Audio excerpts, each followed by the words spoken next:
भूतों का अड्डा। एक समय की बात है। 5 दोस्त रोहन, संजय, राहुल, मल्लिका और रेनू कॉलेज खत्म करके एक पार्टी करने की सोची। रोहन ने कहा कि दोस्तों, मेरे अंकल की एक पुराने खंडहर के पास एक हवेली है। मेरे अंकल वहाँ बहुत दिनों से रहते नहीं है। उस हवेली को खरीद कर बस ऐसे ही छोड़ दिया है और यूएस चले गए हैं। क्यों ना हम वहीं पर जाकर अपना इस साल का समर वेकेशन मनाते हैं, ताकि यादगार बन सके। ऐसे भी हम सभी दोस्तों का इस कॉलेज से यह आखिरी साल है। क्या पता कभी मिलने का मौका मिले या न मिले। उसकी बातें सुनकर सभी दोस्त खुश हो गए और जाने के लिए तैयार हो गए। अगली सुबह सभी दोस्त रोहन की गाड़ी में बैठकर एंजॉय करते हुए खंडहर की ओर निकल पड़े। रास्ता बहुत दूर होने से बीच रास्ते में ही अंधेरा हो गया। फिर भी सभी दोस्त एंजॉय करते गाना गाते हुए जंगल के रास्ते में आगे की ओर बढ़ते गए। अचानक बीच रास्ते में गाड़ी रुक गई। उसे देखने के लिए सभी गाड़ी से बाहर आए। उनमें से एक संजय नाम का लड़का बहुत भोला था। वह बहुत डरता था। उसने कहा, अरे यार, किस जगह आकर फंस गए हैं। उसकी बातें सुनकर बाकी दोस्त, जो उसे हमेशा चिढ़ाते थे और उसका मजाक उड़ाते थे कि तू बहुत डरपोक है, इतने में उनकी गाड़ी ठीक हो गई और हवेली की ओर चलने लगे। कुछ समय के बाद हवेली पहुंच गए। रात का अंधेरा था, बिल्कुल सुनसान, बस चमगादड़ की ही आवाज सुनाई दे रही थी। रोहन ने दरवाजा खोला और सभी दोस्त हवेली के अंदर की ओर चले गए। बहुत दिन से बिना साफ सफाई के उस हवेली में चमगादड़ों के सिवा कुछ भी नहीं था। रोहन और उसके दोस्त हवेली को साफ करने लगे और अपने लिए खाना बनाकर खाने लगे। जब खाना खा रहे थे, तभी उन्हें दरवाजे से किसी की आवाज सुनाई दी। दरवाजे खोलने के लिए उस डरपोक संजय को कहा, मगर वह डरने लगा और बोला, मैं नहीं जाऊंगा। फिर रोहन दरवाजे खोलने के लिए गया। उन्होंने देखा एक बाबा जी सामने खड़े थे। उसे देखकर रोहन थोड़ा डर गया, क्योंकि उनके बड़े बड़े बाल, बड़े दाढ़ी थी, जो एक बड़ी सी लाठी पकड़े हुए थे। बाबा ने उसे देखकर कहा, बेटा डरो मत, मैं एक चलते फिरते मुसाफिरों का सेवक हूँ। मैं बहुत दिनों से इस हवेली के सामने एक कुटिया में रहता हूँ। रोहन ने उन्हें अंदर बुलाया। बाबा ने अंदर आकर उन सभी को कहा, अरे बच्चों, तुम लोग यहाँ आ तो गए हो, मगर इस हवेली के पीछे एक छोटा सा बहुत पुराना गांव है, जो अभी खंडहर बन गया है। वहां तुम लोग कभी मत जाना, नहीं तो बहुत बुरा हो जाएगा। उसकी बात सुनकर सभी हंसने लगे और कहने लगे, अरे बाबा, हमें क्यों डराते हो। ये कहकर रोहन और उसके साथियों ने उनका मजाक उड़ाया।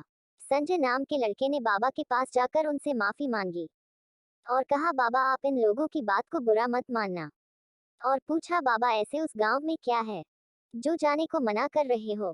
बाबा ने कहा, बेटा, शायद तुम समझदार लगते हो, इसलिए तुम्हें उस गांव की पूरी घटना बताता हूँ। बाबा उस गांव की वर्षों पहले हुई उस घटना के बारे में बताने लगे। वे बोले, सुनो बेटा, एक समय इस हवेली में एक चंद्रमणि नाम का राजा इस राज्य में शासन करता था। वह बहुत ही क्रूर और घमंडी राजा था। हमेशा उस गांव के लोगों को मजदूरी करवाता और ढंग से खाने को भी देता नहीं था। बस खाने के लिए उन्हें एक समय का खाना देता था। फिर भी पूरे दिन रात काम करवाता था। उन्हीं के गांव के जमीन के नीचे सोने की खान थी, जिसके लोभ में राजा उन्हें अपने कब्जे में कर उन्हीं से दिन रात मेहनत करवाता रहता था। तभी उनमें से एक मजदूर ने आवाज उठाई कि उस जमीन का जो भी खजाना है, वह हम सबका है और आप हमें ही इस खजाने से दूर कर मेहनत करवा रहे हैं। उसकी बात को सुनकर राजा ने उसे तुरंत मृत्यु दंड देने का आदेश दे दिया। जब भी राजा के खिलाफ कोई होता, उन्हें मृत्यु ही दे देता। राजा के इस अत्याचार से गांव वाले बहुत क्रोधित हो गए और एक दिन पूरे गांव वाले ने उस राजा के खिलाफ बगावत कर दी। एक रात सभी गांव वाले अपने अपने हाथों में मशाल पकड़कर उस राजा को मारने लिए हवेली की ओर चले गए। गांव वाले को देखकर राजा डर गया और पीछे के दरवाजे से भागने लगा, मगर गांव वालों की नजर उस पर पड़ गई और उसे पकड़कर मार डाला। उसे उसी गांव में सोने की खान में दफना दिया और सभी गांव वाले वहां से दूसरी जगह जाने के लिए सुबह का इंतजार करने लगे। अगले दिन वो सब जाने वाले ही थे कि अचानक उस रात राजा के बेटे ने, जो एक तरह से राजा से भी बढ़कर हैवान था, उसने उन सभी गांव वालों को झोपड़ी वाले घर में आग लगवाकर मार डाला। सभी गांव वाले तड़प तड़प कर चिल्लाते हुए दम तोड़ दिया। सभी के सभी मर गए। उसमें से मैं ही एक जिंदा बचा हूँ। उस दिन से उन सभी गांव वालों की रूह वही भटकती रहती है, आस पास आने वाले किसी को भी नहीं छोड़ती। इसलिए मैंने उस गांव को कुछ मंत्रों से बांध दिया है और मैं राह भटकते लोगों को वहां जाने से मना करता रहता हूँ। और कहा, बेटा संजय। फिर एक दिन राजा का बेटा उस सोने की लालच में उस गांव में चला गया, जिसे उन सभी की भटकती हुई रूह ने उसे बड़ी ही बेरहमी से मार डाला।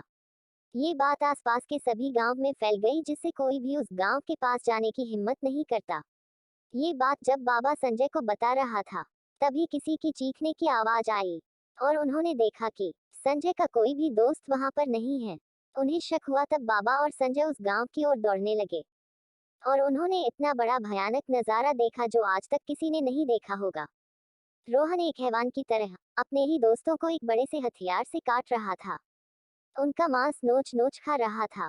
ये सब देख गांव वालों की रूह खूब हंस रही थी और चिल्ला चिल्ला कर बोल रही थी कि रोहन मारो, इनको मारो, ये सब तुम्हारे दुश्मन हैं। कुछ दोस्त उससे जान बचाने के लिए भाग रहे थे, मगर उस गांव के चारों तरफ उन आत्माओं का वास था जो उनको बाहर नहीं जाने दे रही थी। ये सब दूर से बाबा और संजय देख रहे थे, मगर वे अंदर जा नहीं सकते थे। सभी दोस्तों को आत्माओं ने चुन चुन कर मार दिया। संजय के सभी दोस्तों की आत्मा संजय को बुला रही थी और कह रही थी, बचाओ हमें संजय, बचाओ। संजय को भी लगा कि मेरे दोस्तों को कुछ नहीं हुआ है, उनको मेरी मदद की जरूरत है, इसलिए मुझे बुला रहे हैं। एक पल के लिए संजय उनकी बातों में उलझ गया और उनको बचाने के उनके पास जाना चाहता था, मगर बाबा ने उसे रोककर कहा, बेटा तुम्हारे दोस्त मर गए हैं, अब चलो यहाँ से, नहीं तो तुम्हें भी मार डालेंगे। बहुत समझाने के बाद संजय ने अपने आप पर काबू पाया। उसके बाद उन सब की आत्मा जमीन के अंदर घुस गई। संजय अपने दोस्तों को उन खौफनाक भूतों से बचा न सका। बाबा भी कुछ कर नहीं पाए और वहां से चले गए।